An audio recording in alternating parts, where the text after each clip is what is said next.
Hey guys, Megan, Wurtzler What Ifs, and this is my first video back. So, we'll let you guys know, I hadn't made a video before this, but I just realized I can't upload it due to reasons. So, the quality in videos, such as using the voice modifier and stuff like that, may be down to a different level simply because I can't use it on the app I got on my phone. It gives a very limited selection, but I digress. And here is what if Belle was a Chaos Warrior? I'm going to give you guys some rundown because I did that in the other video, and I also couldn't transfer the recording via email. It just wouldn't allow me to because the recording was too big or something like that. So here's what I'm going to do. I'm going to make videos on my phone, and sorry if the quality ain't good. Anyways, where I last left off, let's see, checking. Where I last left off on What If Belle, or the beginning of this What If Belle. So, we're going to start here. Gave you guys a little bit of rundown. If you guys have watched my videos in the past, you guys know what chaos is. I've talked about it. Space Marine Deku is... Well, Space Marine Deku is literally fighting against chaos, mostly daily. I'll give you a rundown real quick. There's 4 gods. Khorne, Nurgle, Tzeentch, and Slaanesh.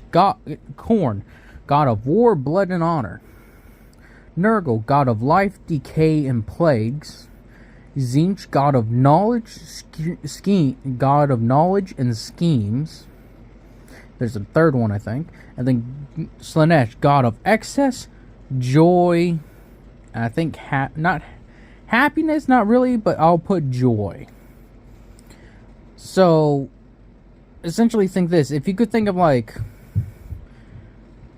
a pretty angry dude who loves just to kill people, really. Pretty much Khorne worshippers.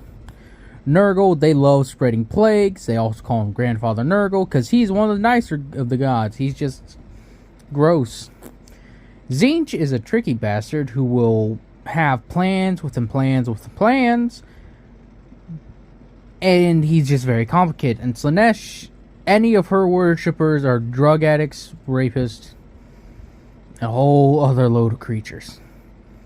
Personally, because technically it can go between whatever it wants, it is the most foul out of all of them, really. So, aside from that, we're going to get started. We start off with, well, Belle's grandfather has been filling his head with such grand ideas of the hero, all that sort of stuff. He's like, he tells him about Heracles, Perseus, some weird flashing light. Anyway, sorry. Perseus, Heracles, all sorts of heroes from mythologies. Not just Greek, but also Indian. So also Indian. and Norse. Don't forget about Norse. He's essentially getting like a whole, not a crash course, but like just entire history dumped on him. So, in a way, his grandfather is sort of filling his ideas with the tales of heroes, as well as the idea of the harem. That literally is one of the key points in the show, or in the sting, is that his grandfather talked about having Belle get a harem, and saying that it's every man's dream. So Belle may not totally understand the whole, he may not totally understand getting a harem part, but he loves the idea of being a hero. So, what ends up happening is this. One day, when Belle and his grandfather are out, walking in the woods to gather some things, Belle gets separated from his grandfather after his grandfather, tells him to stay around. Tells him to stay over in a direction while his grandfather forages a little. No, just some bonding time. Well, Belle, being the young child he is, goes a bit further than what he was supposed to, or even what he intended to. At this moment, as Belle's wandering around, he's being all happy, just like, man, I love the world and everything. And he's just exploring, really, having a nice time. Well, what he comes across is he smells a foul odor, very strong. It smells, from what he could tell, like iron. As he's walking in direction, he comes across 3 bodies. It's a family, unfortunately. The parents and a adolescent child. Not infant, not Belle's age, because Belle's age is roughly around 7 years old in this case. About puberty age for the child. As Belle's looking around, he just hears a snap of a twig and then snarling. As behind him, when he turns around, he sees a massive wolf with gray fur that has a weird sheen to it, bright yellow eyes, and horns coming out from the top of its head. As Belle is looking at this creature, he starts internally freaking the fuck out. He doesn't know how this thing snuck up on him, or how it got so close to the village. He just knows this, he's gonna fucking die if he doesn't do something. So in his desperation, he sends out a prayer to whatever is listening to help him. So that way he may live. Now at first, this gets the attention of one entity. Belle asked for the ability to survive. And so one entity, strong and powerful, turns its gaze towards him. As the entity is gazing upon him, the other 3 that were somewhat around its sort of level, because I will note this, chaos isn't as high in the bracket tier of god worship as it is in fantasy or in Warhammer, not by a long shot. But they are still significant enough. They would be, let's say, if they were to be compared to Orario, they would probably be upper tier. And that's undivided.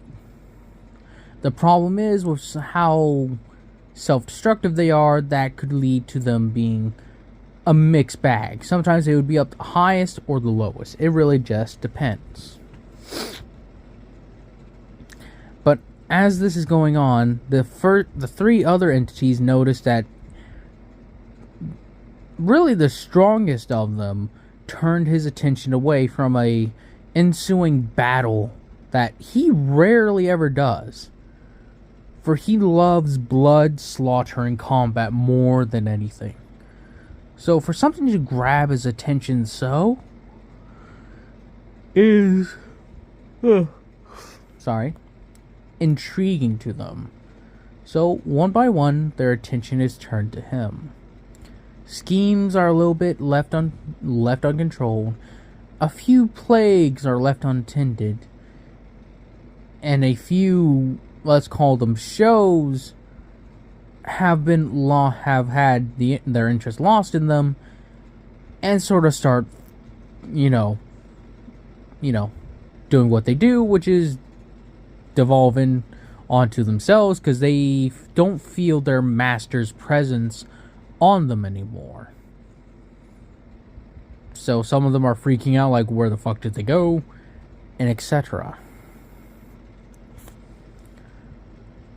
While you got them all looking at this child, all 4 of them in this moment look at one another and continue to watch.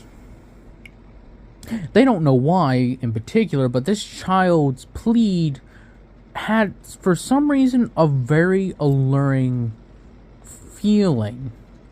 They couldn't explain why, just that it did. So they watched. As they're watching this child of wet, white hair and red eyes, the first one encourages him to pick up a nearby rock. The second one encourages him to seek shelter. Third one encourages him to take a trick. And the fourth one doesn't say anything.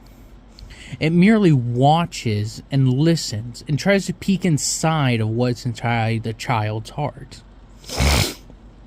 It finds numerous things. Joy, happiness, innocence.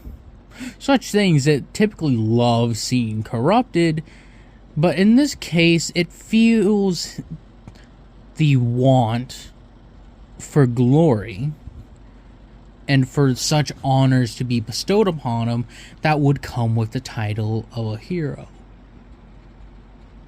As they see him looking at this,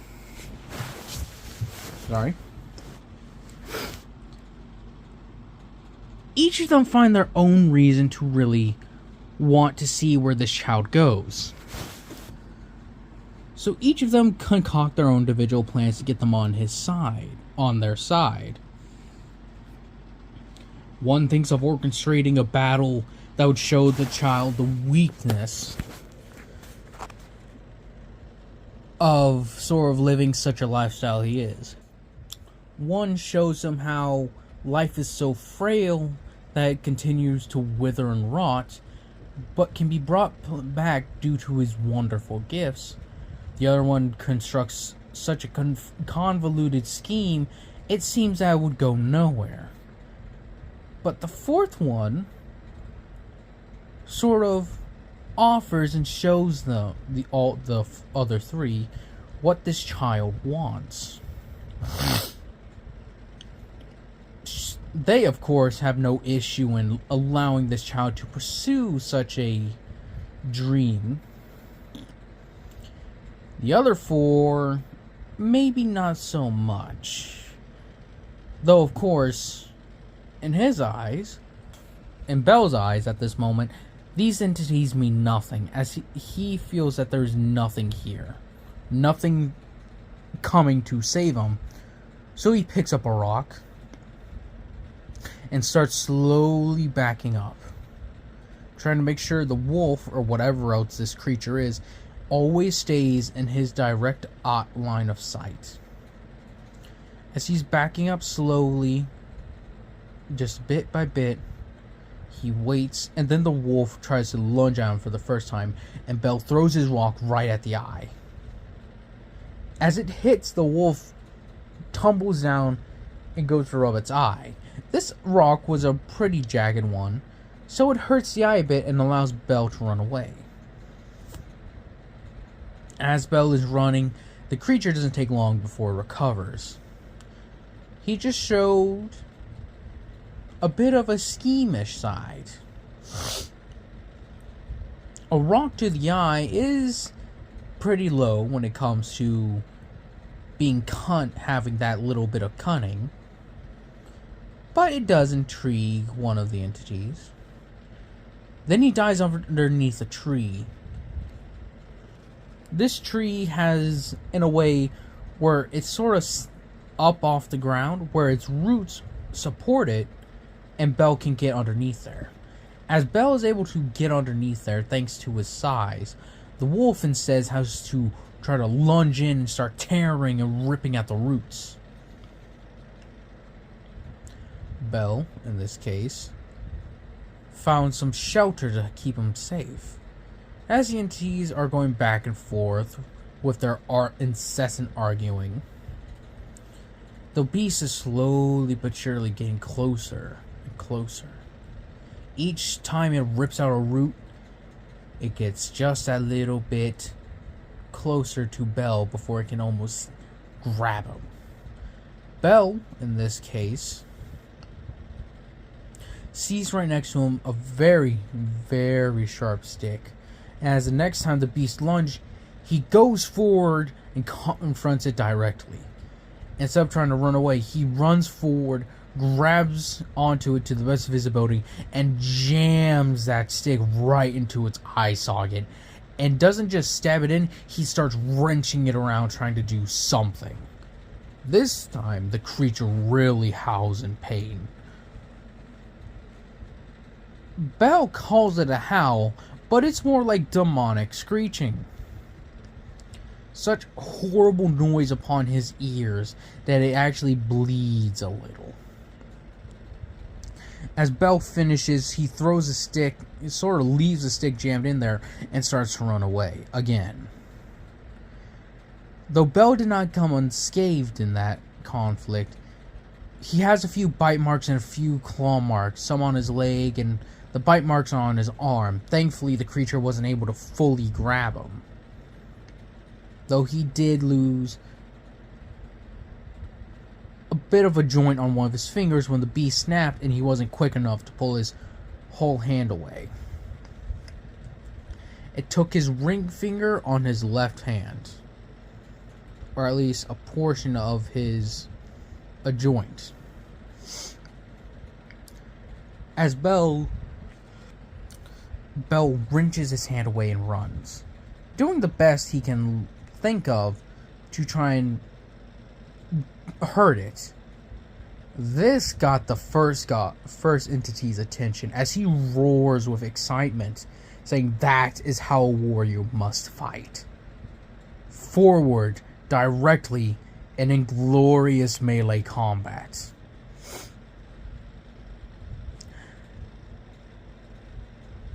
As this entity is somewhat enthralled in this little warrior's, as he calls them, the little warrior's battle, hungering to see more and more and what else he can think of to fight. Well, the second entity, disgusting in how he smells in his wretched garden, he sees the child is hurt.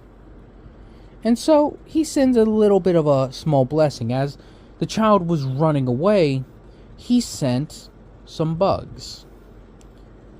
Now, these bugs won't infect this child with such a horrible disease, for the others told him to not do anything too overtly bad.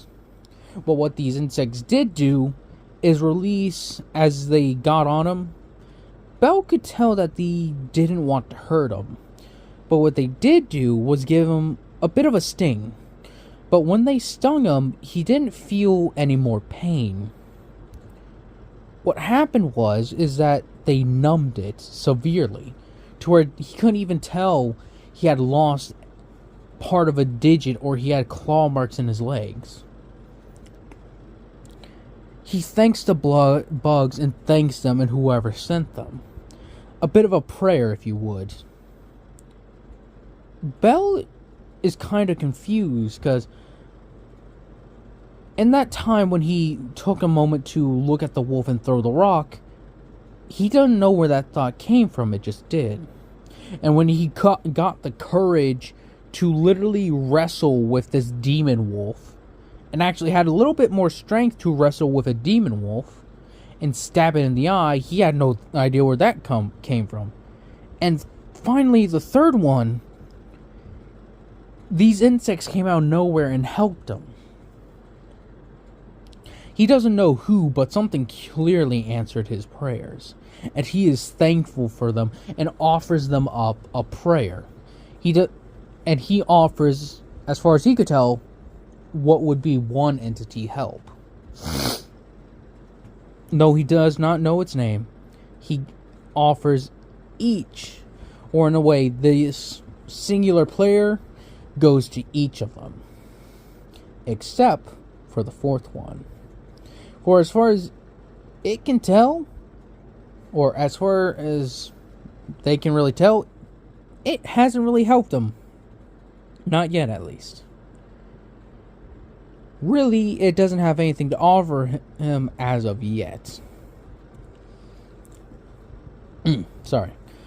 But as he's thinking about this, he sees the wolf start making its way around the woods again. As he sees the side of his face where the stick is sticking out, he sees and hides behind a tree before it turns its head. He hears it growling and snarling. He thinks about it and tries to walk away quietly, and then snap. He steps on a twig. The oldest plot point in the book. As that twig snaps, the creature snaps its head in direction and starts charging. Now, this not upset, but each of the gods know that this child will not be able to survive this creature directly like this if it continues. So as each of them are thinking, the fourth one thinks of something. It turns their head to the group family that it saw earlier, where the wolf had initially killed them, and looks over the bodies. And it looks to the teenager, the one that looks like it's about to go into puberty or is going into puberty. It's a female, young age, and from what it could tell, beauty was somewhat fair. So, as it looks upon it, it gets the creative idea. It has nothing to offer him yet, but it can make something that may be of use later on. And so, it takes some of its power and starts trying to raise this thing from the dead. Sorry. But the problem is, this thing doesn't have any previous allegiance or current allegiance to it. And as far as they can tell, the soul ain't gotten yet. But the body is kind of dead. Knowing that she has to... I'm just going to say she, so it's easier. She knows she has to do something to gain some form of favor from this young boy. So, what it does is speak to the other gods and plants an idea in each of their heads. What if we all, in a way, help the child? As she offers up her plan. To use this vessel and what scraps of a soul remain inside it, because for some reason or another, this wolf or demon wolf sort of trapped the soul in a way to where it couldn't run away. But the soul is somewhat gone. It's not fully there. Like fragments of soul. Each of them listen to a proposal, and each of them agree. Each of them, all four of them decide in this, one of the few moments they've ever done it, to put each of their own power into this vessel, so to speak. So they raise it from the dead. The first entity of strength offers it rage and a lust for blood, but also his own sort of twisted sense of honor. So that way it won't try to run out on their deal, but follow their word. The second one, the one of plagues, looks upon it and grants it life to be able to return from the dead as he does before, to return constantly, an endless cycle of life and death. For when it dies, it will rise again, but something will always be different. For life cannot always stay the same, it must change.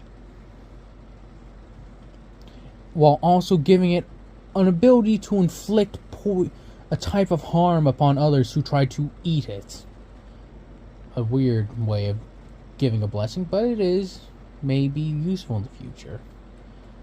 The third one, the one of schemes and knowledge, decides to grant this creature an understanding of magic.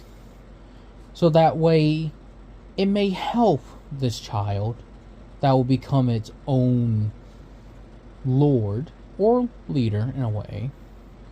Or, what's the word? A ward. Yep, that's it. That way it may look over him and teach him some great knowledge to where he may never be outsmarted. And the fourth and final one gives it joy, love, and, well, pride. For what is a living creature without a little pride in their mind? As they resurrected, they each pour a little bit of their own chaotic energy into the soul, or what remains of it, and it forms into a new creature, a new being. As it opens its eyes, its skin is that of a very fair and pale. Its eyes a beautiful purple, but its hair is blood red.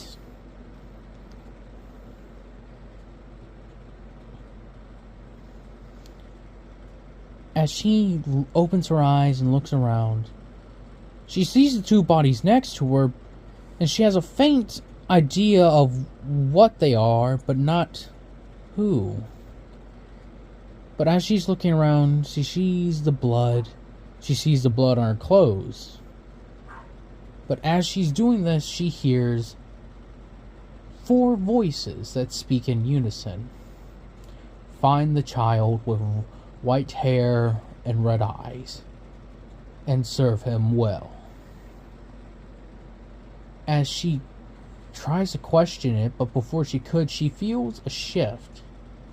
Her robes, or modest clothes really, shift and change into a form of robes. And on the ground, the rock that was so casually thrown at the wolf's head that has just the tiniest bit of blood left over morphs into a mace. She doesn't know where it came from, or more or less a morning star, actually. She looks at it, she's just like, it's beautiful.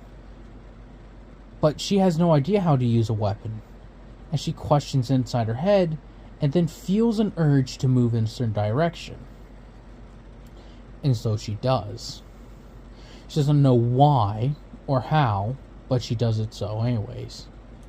It takes her about 5 minutes to get over where she's at, needs to, but in that time she finds a little boy, white hair, red eyes. And she finds him backed up against a tree, no more than 10 yards away from him, a massive wolf, horns, sticks sticking out of its eye, the whole 9 yards. As she hears in her head, protect the child. As she comes out, she moves forward and stands between the boy and this creature. She's standing toe to toe. The creature is looking up at her like she just saved his life, but she doesn't know why. She hasn't done anything. So as she's waiting and trying to make sense of why she's even doing this, the creature makes its move and lunges at her. Jumps and rips right into her arm. Thankfully, though, this is no mere robe. It is given special enchantments by its creators, and so its durability is way greater than anything. Though she does feel the pressure and pain. So, as this thing has harmed her, she feels a deep-seated rage boil up in her. She flings her arm and sends this creature flying in the air as it cracks right against the tree. In this moment, she has no idea what she just did, but she knows it was good. She felt good doing it. And so, she moves forward to go attack the creature again. As she moves forward, she reaches her morning star back and swings, just missing it. As the creature goes to lunge again, she's quick enough to get a quick flick and slam the morning star right up to the creature's maw, uppercutting it in a way.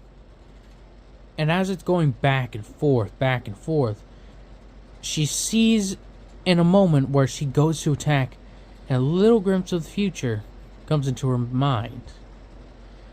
As she swings it just at the right time where the wolf was supposed to lunge, She steps sideways and cracked this thing right down on the back of its spine as the creature hits the ground and then poof, explodes into a thing of dust. This surprises the girl. She didn't even realize what she was doing. But she sets the morning star on her back with, well, what appears to be a leather strap in a way. She has no idea, again, where it comes from, just knows how to use it. And so she will use it well. As this is happening, you see Belle looking up at her like she's some sort of thing that just stepped out of a comic book, not comic book, but out of a story, and rushes up to her to thank her for saving him. And she doesn't understand, but she knows this is a child she was meant to protect. And so she reaches down her hand and pets him on the head. And in her mind, she's just like, huh, you look like a rabbit. As the little boy blushes, because he hears that a lot and remembers that a lot of the little children inside the town chase him around, especially the girls, because he looks like a rabbit in their eyes. And so now he's embarrassed that this older girl is doing it too. But I digress. As this is happening, Belle's about to start raining down questions upon her, but he takes a moment to stop and says, "But what's your name?" And she stops. She's like, "My name?" As this is happening, each of the gods are confused, like, "Oh yeah, we never gave her a name. What should we call her?" As each of them start arguing, it's like, "Do you not remember your name?" She shakes her head. It's like, "Do you want a name?" And she shakes her head again. Or she nods her head. There we go. That's the word I was looking for. She nods her head. It's like, what about Allora? Yeah, that's cool. That's a cool name. And she's like, Laura. I like it. Thank you. I'm Belle. It's a pleasure to meet you. He holds out his hand for her to shake. She takes it and shakes it, and he's like, where are you from, Allora? She's like, I don't remember. But, what are you doing out here, little boy? As in the distance, they hear an old man calling for Belle. And he's like, oh, well, that's my grandpa. He's like, do you got someplace you gotta go, Allora? She just shakes her head again. And he's like, well, why don't you follow me? This is gonna be fun, alright? My grandfather's a good guy. Like, I'm sure he'll help you find your mom and dad. She's like, thank you. As she begins to follow him. As the four gods look down upon him, he's like, well, I guess that worked. They are truly thankful, though, that Belle is such a good-hearted child. Oh, the poor boy. He has no idea what's in store for him.